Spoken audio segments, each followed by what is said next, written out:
There was an email thread about this podcast going to various people and other plans we had for other things we were going to do. Yeah. And I think I was on it. Myself and Niall will do cocaine. Yes. We will discuss cocaine. It would be, as our other Niall pointed out, in any other company, if that was on an email, it would probably end up in a HR scenario. Major HR, maybe sort of some counsellors brought in to deal with the staff. But anyway, it's okay here because, of course, we are going to talk about cocaine. And, you know, we're not repeating ourselves. These are constant warnings coming through various medium, in particular Europol, the European Police Agency, is concerned by what they've been describing for a long time as a tsunami of cocaine. Yeah. That they are saying hasn't even yet hit us, despite the fact that the seizures have gone through the roof. Now, this week, they're talking about kind of coming together with a plan to try and intervene in the lives of children who are likely to become what they're now calling soldiers, child soldiers, that they're forced into working for the criminals and the cartels. They're forced into doing their bidding, be it moving the cocaine or, forcing debts out of people. We've seen this in this country for a long time now. Yeah, I mean, it's probably been now at this point being treated as probably the EU's primary security concern after international terrorism. Yeah.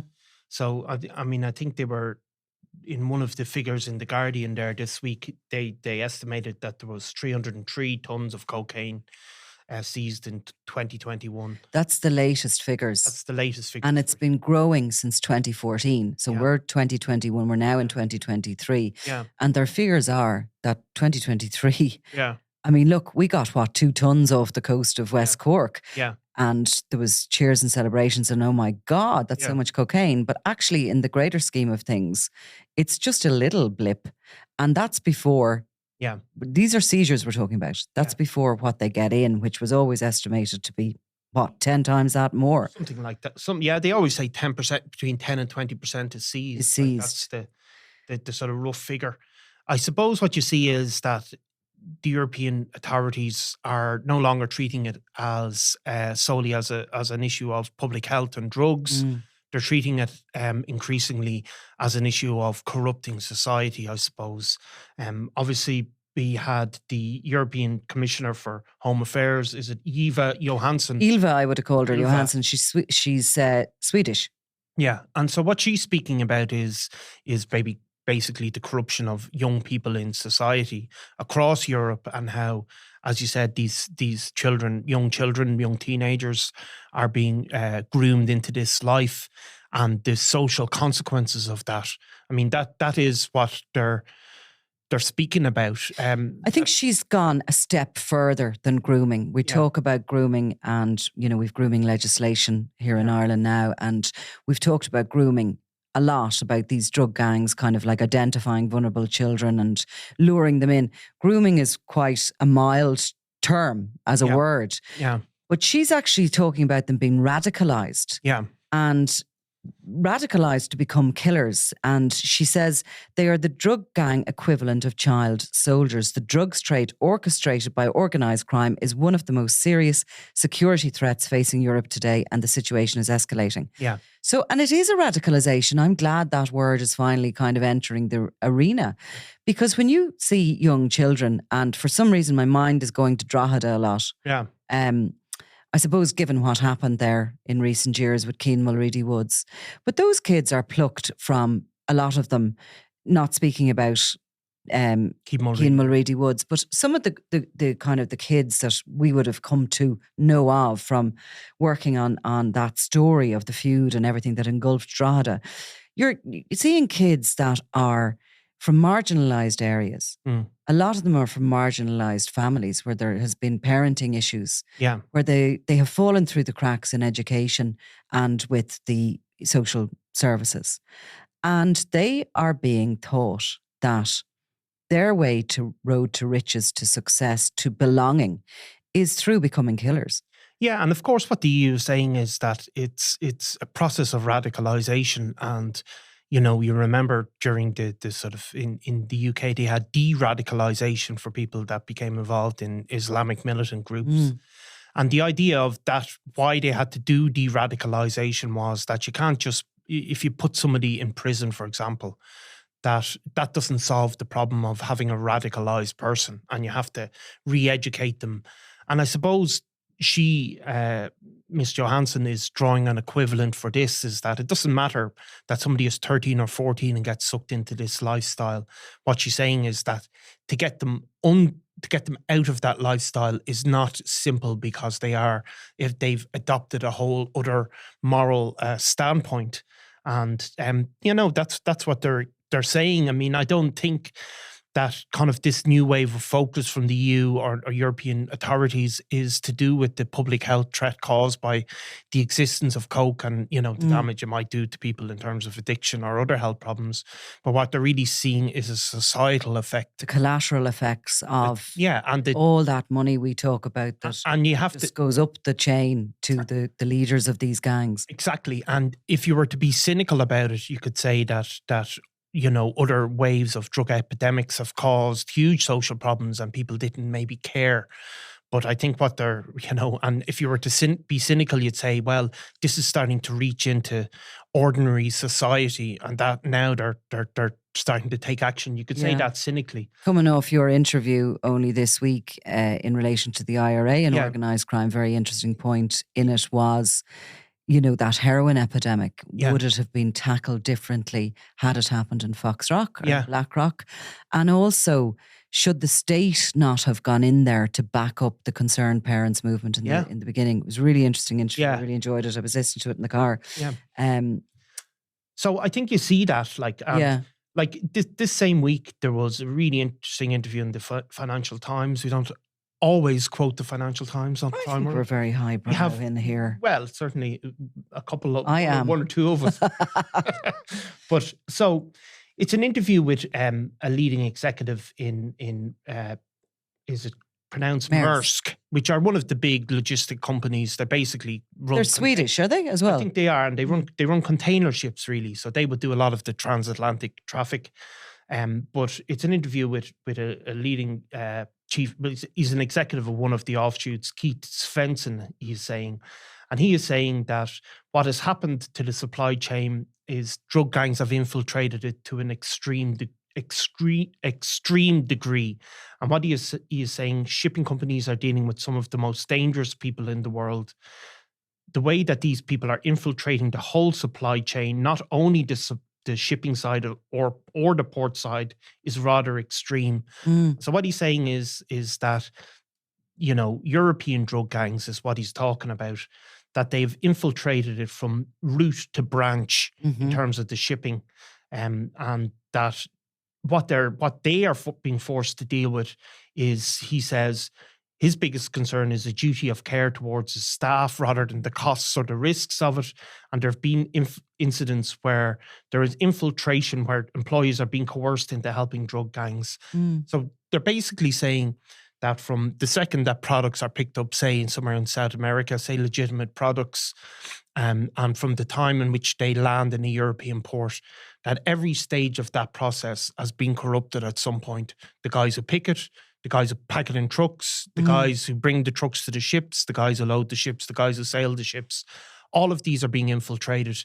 And rather than, his suggestion is, rather than what was once, maybe bribes or somebody would be, paid a bit of money, is that they're increasingly using coercion, threats of violence to make sure these things are getting delivered. So that's a huge problem. And in that article, the Financial Times also said that, they had a bit of a leaked document where they're talking about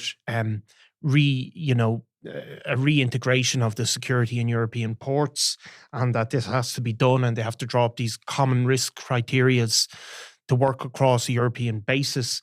But it's become a massive issue. Yeah, it's like the issue of laundering for the banking system, isn't it? It is. It's where everybody had to be retrained as such in that, and regulations had to be brought in for the customer that you can't take out a certain amount of money or show up with a certain amount of money without asking questions. That's really interesting.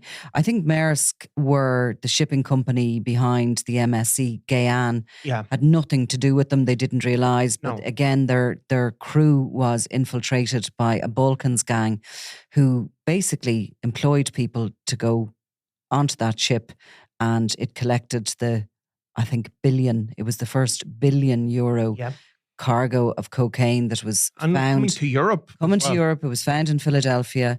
I was interviewing that day the then Assistant Commissioner John O'Driscoll, and he had to step out of our interview to take a call from the US because they had contacted the Garda Síochána believing that part of that shipment of that cocaine was belonging to the Kinahan organisation. They were being contacted by the US in relation to that.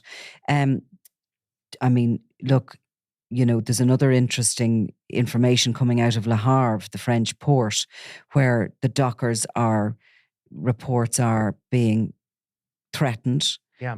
There are people being shown pictures of their family. These same reports are coming all the time. It's like you're building up an intelligence of what's happening in this darkness, in this underworld. And when you're getting the same reports, it's the same MO. So the shipping, obviously, and Maersk are the first to come out and say that their whole industry has been corrupted. The shipping is the most important, vital part of getting the cocaine from South America to Europe. It's effectively the only way. Obvious. Yeah, it's effectively the only way. I mean, flights are, too monitored. The sky is heavily monitored.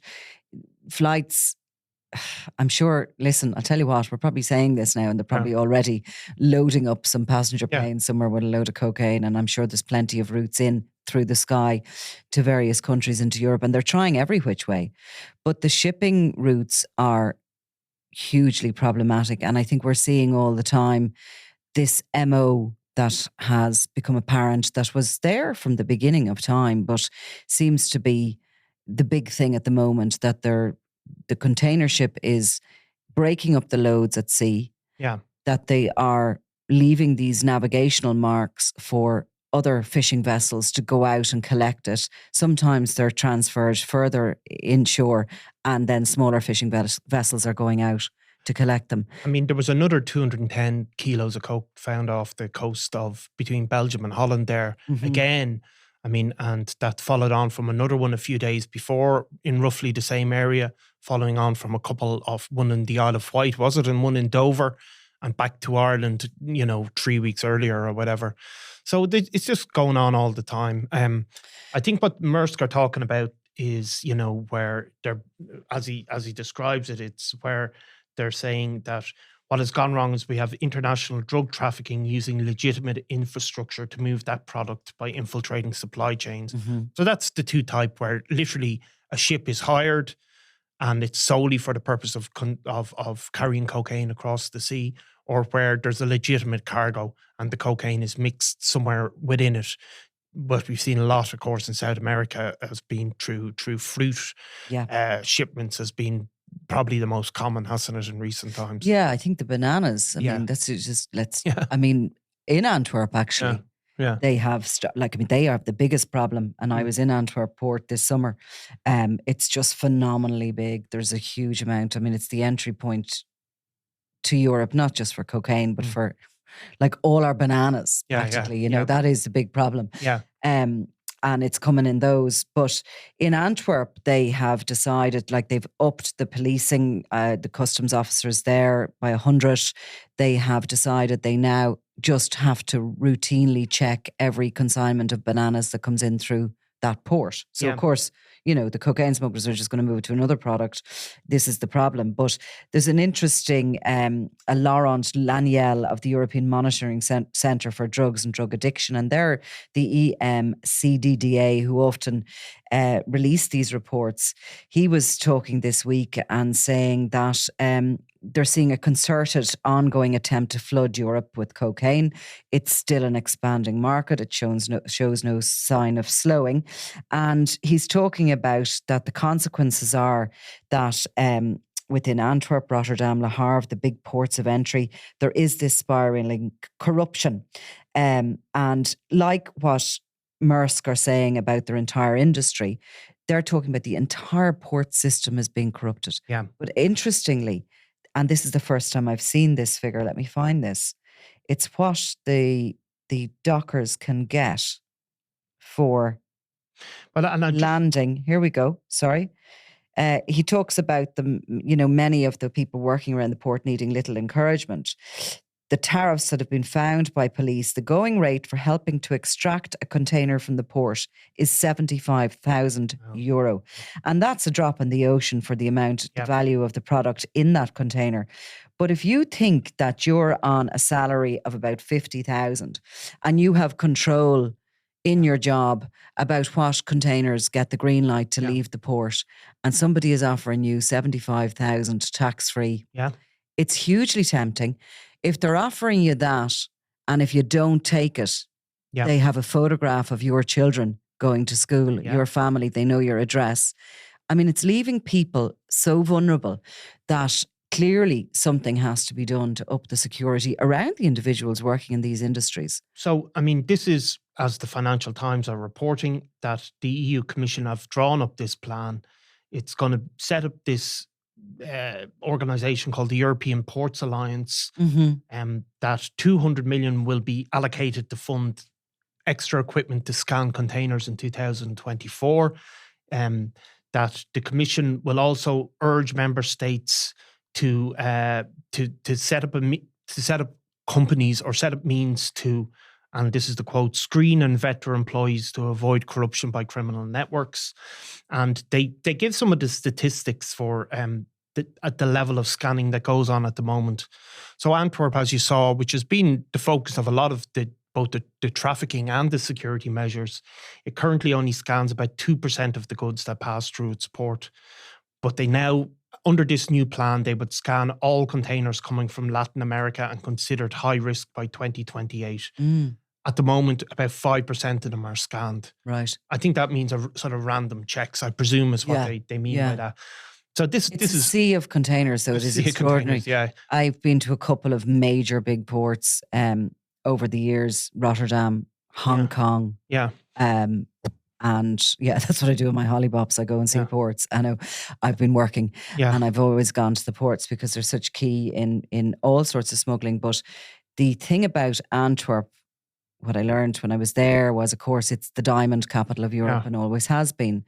So a little bit like our border in Ireland, there is a tradition of smuggling within Antwerp, and there's certain family sort of groupings that have been generations smuggling, not drugs, not cocaine, anything. Coffee, alcohol, tobacco, whatever the product is. Clothing, the black, videotapes, everything. Whatever it was. So they know how to do it, and they have sort of long held relationships with people within the port. They have probably infiltrated it themselves, through generations. Through generations, exactly.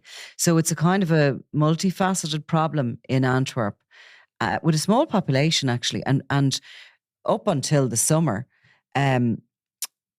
very little actual gun crime or gangland crime. It's quite a peaceful place. It's kind of where money changes hands and where the business of crime is done, as opposed to the dirty business of crime. As opposed to the street crime. But I noticed that the EU is also looking to strengthen its strategies to disrupt this recruitment we spoke about at the beginning of children. And they're looking, you see, the EU makes these recommendations and it's up to member states actually to take them on. It's a think tank, really, the EU. Yeah, I mean, well, and of course there's different legislation in each country. So it's not uniform, like one thing can be illegal in one country and not illegal in others. So as a member, you kind of agree to take on board these strategies and these sort of new directives that they have, exactly. So this is, I mean, for me, this is the first time that I have seen them speaking about the recruitment, the radicalisation, the grooming of children on an EU level in this way. And they're looking to sort of have this strategy that countries can identify those early signs of kids being drawn to organised crime, which would include obviously dropping out of school, shoplifting, those sort of petty crimes. And I always think when we're describing criminals and we try and go back a little bit into their background, there's almost this mantra They started out with petty crime, Yeah, moved to armed robbery, and then went into the drugs business. Yeah. I mean, you're nearly trotting that out for every one Yeah. of them. And of course, it's because that is the route. Yeah. So Brussels is also looking to develop a sort of a European drug alert system to let national authorities and drug users know when dangerous new substances have filtered into the market. And that's fentanyl they're talking about there. Yeah. They're very worried about that being the next problem. Haven't got to grips with cocaine. They still don't know how to sort of stop this tsunami, they're calling it, that's hitting, and corrupting society. And they're now going to have a double-pronged approach because fentanyl is big time on the way. Yeah. You're looking to work with Latin and Central America on that to share their intelligence. I think that's probably why we're seeing some Gardaí going out to Colombia and various countries like this. I mean, you had a report in the Irish Examiner there recently about how some Irish criminals had been flown over to Central America to discuss the importation of fentanyl into Ireland. Like, fentanyl, I'm sure, is available in Ireland somewhere, but it is certainly not a wide-scale problem at all at this point. And I think in general in Europe, it hasn't hit in the way it has certainly in the US at this point. Like, but in the US, it has. People aren't going out looking to buy it. No. Some people are, right? Yeah. Okay, obviously some people are looking to go out and buy fentanyl, which can be 50 times as strong as heroin and other substances bought on the street. But what they're doing is they're feeding it into the mainstream drug, products. Yeah, drug so users. People are going out buying cocaine or heroin or whatever, and it's cut with this fentanyl, so it's in it. Yeah. And they don't know what they're getting. Nobody wants to get fentanyl. Yeah. Drug users, poly drug users, obviously in chronic addiction on the streets in Ireland and in Philadelphia and anywhere across the States, are going to take risks every time they buy something. They just want to get their next fix.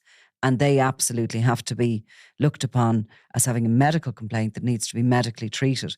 But recreational drug users are going into the market in the US, and they are not looking to buy fentanyl. They're trying to avoid it. Yeah. But it is in the system of everything. It has absolutely poisoned the entire drug system. And I suppose that is the same problem that will face us here in Europe and in Ireland. It will. I mean, it's not, I'd say you get to the reality that it's not really being produced or made in Ireland at this point. But what's happened with each of these drug crises is that they've hit America, and really it's taken 10 years for it to hit Europe to the same extent. And fentanyl has obviously been a problem for a good period of time now in the US. Obviously, some of that maybe have been driven by the sort of the availability of other kind of opiates that were really so widely available in the US, like Oxycontin and these sort of ones. But there's obviously is a big fear that it's coming here. And in the Netherlands, there's been a couple of Mexican cartel people arrested in recent times producing methamphetamine. These are people that were born in Mexico. One of them was meant to have been part of the Sinaloa cartel, and they were deliberately relocated to Europe to produce methamphetamine from scratch.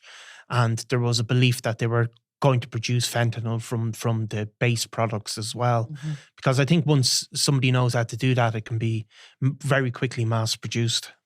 And, I was only reading recently, was looking for it, I can't find it there. So from memory, they have discovered more and more of these laboratories in Europe. I think there was one in Spain where they're essentially sucking cocaine out of products that it's hidden in. Yeah. So it's kind of like reverse. Yeah, we had this in Ireland. We had it in Ireland, didn't we? Yeah, we had people producing, liquefying cocaine and then deliquefying it for want of. I'm sure that's. I was going to say that. I don't think my technical term "sucking the cocaine out of another substance" is exactly right either. Yeah, but yes, their laboratories particularly set up so as they can create or turn cocaine into a different product for it to be brought ashore or smuggled through the system. I mean, it was being liquefied, or it was being spread on clothes at one stage. And the clothes are covered in a sheet of this, and then it was brought back into its original form. But there have been a number of people from Mexican cartels caught in Europe. There was one guy, He's currently facing a 16-year prison sentence. A 40-year-old Mexican national who he was. Now, we didn't nickname him. Do you remember we spoke about nicknames? Go on. What's his nickname? Pablo Escobar. Because he was producing ice or meth. So it wasn't a cunning name, but that came from his EncroChat handle. Yeah, Nicola. Yeah. So you see, the EncroChat handles were So he was calling himself Pablo Escobar. And every week we seem to be getting more and more reports, more and more warnings. Yeah.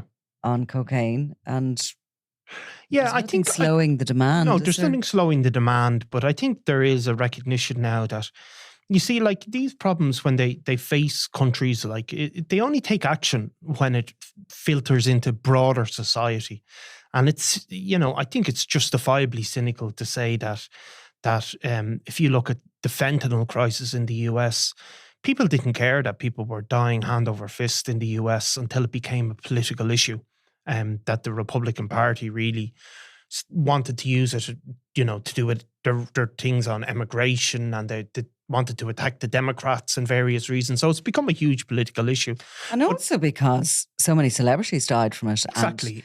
And rich people's children. Exactly. So it started to affect society, and one of the real things was, oh, look, the cities look terrible because there's loads of addicts around. Like, it wasn't the fact that people were necessarily addicted or dying of drugs, but it was that the optics of it. So that's being cynical. But I think there's a part of that in Europe as well now, that this kind of endemic culture of gangland crime is affecting everybody in society. Like, is visibly affecting society, that they seem to be at least, springing into action. And that's not a bad thing in itself. I wonder how historians will look back on this whole cocaine crisis and Europe's response, and what will the reasons they look at for the demand be? Is it the extra pressures in life? I mean, life is so stressful. It is, people need to unwind, and people are finding that in substances. I mean, that's the fact. They're finding it in alcohol. When we look back when we go forward in the time machine, will we be looking at a culture where all drugs are legal? Or do you think will we be all just completely over heads all the time? I don't know. Or will society change in another way where these things become cracked down on even harder? I mean, it's impossible to predict. I think, But I was really interested listening to your interview because you're now looking back on these times. I always found it fascinating with the heroin crisis in Dublin. Looking at this piece of footage, which is available on YouTube. It's a piece of RTE footage, and it's of people being interviewed, and they're standing around outside Hardwick Street Flats, I think it is. They're physically standing there, and they're concerned parents against drugs, and they are saying straight out, we are going to stamp this out. Yeah. We're going to stamp out heroin. And they believe that because that's a moment in time where that belief seemed to be something that they could do by physically standing and ordering drug dealers out. Yeah. They didn't realise that the power of heroin was far greater than any individuals in a flat complex, because heroin came at a time when Dublin was bloody miserable. Yeah. And there were so many people marginalised, hopelessly living on the dole, the queues of the dole, the 1980s, people, unemployment was huge. The country was miserable and grey. Yeah. And people took heroin because it gave them a kind of warm cuddle. Yeah. And, others trying to say that we could stamp it out just didn't happen. It didn't work. They were so right, those people, in what they did, and the concerned parents, and obviously things happened. And I think you kind of see the same thing now with the attitude to cocaine. Yeah, because if you look back on it, and as Brian was saying at the time, like what was going on in the media was a culture war, where were the concerned parents controlled by the IRA or not? Yeah. And that was all the big debate. Like, that's really what was focused on in the media. It was when he was sort of saying they should have actually been backed by the state. Would it have made a difference? I don't know. Heroin was, as I say, all those other factors were in play. Yeah. And then you had these greedy drug lords that we focus on, maybe because they're the ones who are making the money. a lot of the greedy drug lords will say, if I don't do it, somebody else will, so why not? And people are taking, I'm not holding a gun to their head to take drugs, they're taking it. Yeah, I mean, then look, everyone has everyone has a valid argument really in the whole thing. Yeah, but what happens around the issue of drugs and crime always is there's always a separate culture war going on that's being played out in the media and in society in general, on social media now. And sometimes it doesn't get to the heart. It's a kind of a tangential issue. So we have these things going on around drugs and crime in Ireland at the moment.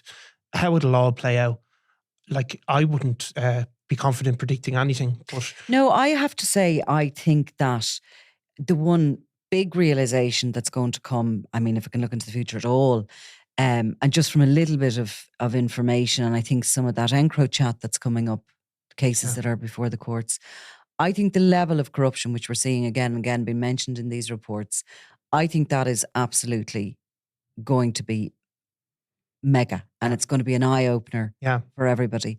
I know that there's certainly a number of cases before the courts in Liverpool, which will be shocking when they come forward, and they're to do with the corrupting of various officials. And somebody very bright, intelligent, well-read, very well-educated in the whole thing said to me recently that, there will possibly be talk about, has Liverpool become a narco state? Yeah. And I think the other thing you're going to see over time is, there's a big debate coming up in Ireland about legalisation, decriminalisation of drugs. But I think you're seeing that counterforce coming up in Europe as well, in places like in Holland and in other countries where there's been a liberalisation of drugs. There's also this other movement coming back, this kind of prohibition, for want of a better word, movement. So all of that is just going to keep coming on. But whether, the big debate, of course, is if you made everything legal tomorrow, would all of this crime, corruption and all of that stop? And, I would guess into the future, does modern European society have the stomach to go full legalisation? I don't think it does. And does organised crime have the stomach to disappear? I don't think it does. No, but I think there will always be, I think the problem with drugs is there will always be a black market. There will always be a market for stronger than what would be available legally. There will always be a market for cheaper. There will always be, they are so embedded, that whole sort of carousel of drugs, of illegal drugs, that organised crime, it's so embedded in society now. I don't know, if you look at fentanyl, like would and obviously the drug gangs make money selling fentanyl. Would any country ever have the stomach to say fentanyl is now legal and you can go in and buy it in a chemist? Like, even if that is for the greater good of society, I don't think any political party would ever have the courage to make, and I'm not saying it is. Like, but you see, it's probably, I mean, it is used obviously all the time in medical settings in this country. It's used as a painkiller. It's used in all the hospitals. And it is so dangerous. And it has to be used so carefully that I don't think it's something that you could ever be able to go in and buy. It would always have to be administered medically. So is it safe? That's why it kills so many people, because it's so overly powerful. Exactly. So if you're to cut out the illicit fentanyl trade, the only way to fully do it is to make it legal, easier to get and cheaper. And that is, like, who's going to bring that in? Fianna Fáil, Fine Gael, Sinn Féin? I can't see it. I'm not saying they should or they shouldn't, because I actually don't know, don't have a clue. But I just can't see it happening. Yeah, I think you probably, when you start talking about the whole thing, and people throw out that, we should legalise it all and it'll be fine. Yeah. People throw that out without any depth to that. But when you start digging down into that, you realise the implausibility of it. Well, it's complex, at least. I'm not saying it's better or worse, and some of what we're doing clearly isn't working either at the moment. But there is no easy answers, unfortunately. There's not. And as I said to you before, people who kind of say that, and I agree, it's failing. Yeah. But is it totally failing? Where would we be without what we're doing? So look, this would be in a very frightening place. We would, and it's going to keep going. And look, anybody, we're not claiming to have the answers. I think other people, and like, you have to be open to change. I mean, that is the other thing. Society should be open to change and should be open to doing the least wrong thing, if you know what I mean. Whatever that is, you know. Right. Well, I'm sure we're going to be back. In fact, I know we're going to be back talking about cocaine over the next couple of weeks. Talking about cocaine, not doing cocaine. Not doing cocaine. Yes. We don't have lines of it here on the desk. No. Our cocaine is probably a black coffee from, and yours is a latte or a cappuccino. Manly How cappuccino. could I get that Yeah. wrong? And mine is a black coffee, and that does us. That's our drug of choice. Thank you very much. So thanks a million. Thanks. I'm Nicola Tallant, and you're watching Crime World, a podcast about criminals, drugs, and the underworld in Ireland and across the globe. Make sure you subscribe to our channel and turn on notifications so you can be the first to watch all our latest episodes. You can also listen wherever you get your podcasts.